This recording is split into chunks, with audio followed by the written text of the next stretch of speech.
आप अपने घर में पूजाएं करते हैं, सारी चीजें करते हैं। कई बार हमसे लोग पूछते हैं हम रामायण पढ़ना चाहते हैं तो कोई नियम है क्या? नहीं है।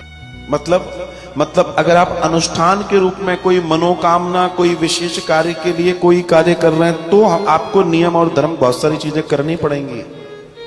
और सामान्य ज्ञान के लिए पढ़ रहे हैं तो कोई नियम नहीं है। सूतक पातक शुद्धि अशुद्धि का ध्यान कीजिए और पढ़िए, कौन ने रोक लिया? लेकिन अगर कोई विशेष अनुष्ठान के लिए, विशेष सोच के लिए, विशेष कार्य के लिए अगर आप कोई धर्म ग्रंथ या किसी से जुड़ रहे हैं तो फिर आपको नियमों का पालन करना चाहिए। नियम, शुरू में भी मैंने कहा, नियम आपके परिणाम को इतने गुना ज्यादा बढ़ा सकते हैं। मतलब जो 100, 200, 500 सालों में मिलने वाला है, अगर आपने नियम से किया, हो सकता है वो 10 साल में मिल जाए। नियम में इतनी ताकत है, इतनी ज्यादा ताकत है।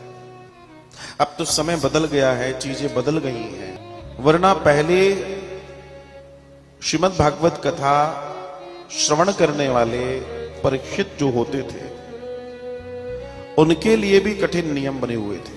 आज भी पालन करें नहीं करें। सबसे पहला धर्म था कि वो भूमि पे सोएगा। सबसे पहला जो धर्म था वो भूमि में सोएगा। अगर आप किसी भी अनुष्ठानीय कर्म में भूमि पर शयन कर रहे हैं तो अग्नि पुराण का दर्शन है कि जो प्राप्ति आप करना चाहते हैं उसकी 90% से ज्यादा व्यवस्था तो आपने सिर्फ भूमि पर शयन करके कर ली। भूमि पर शयन करने की इतनी महिमा है। फिर आपका खान पान, आपकी एक रसोई से पानी और सारी चीजें।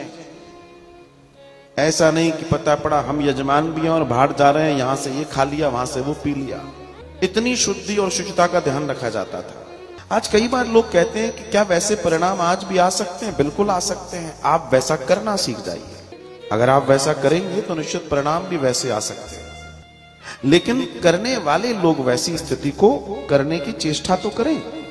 हम चाहते हैं बेहतर परिणाम, लेकिन उसके लिए कर्म कैसा कर रहे हैं वो महत्वपूर्ण है। सबको अच्छा फल चाहिए, अच्छा, बहुत अच्छा।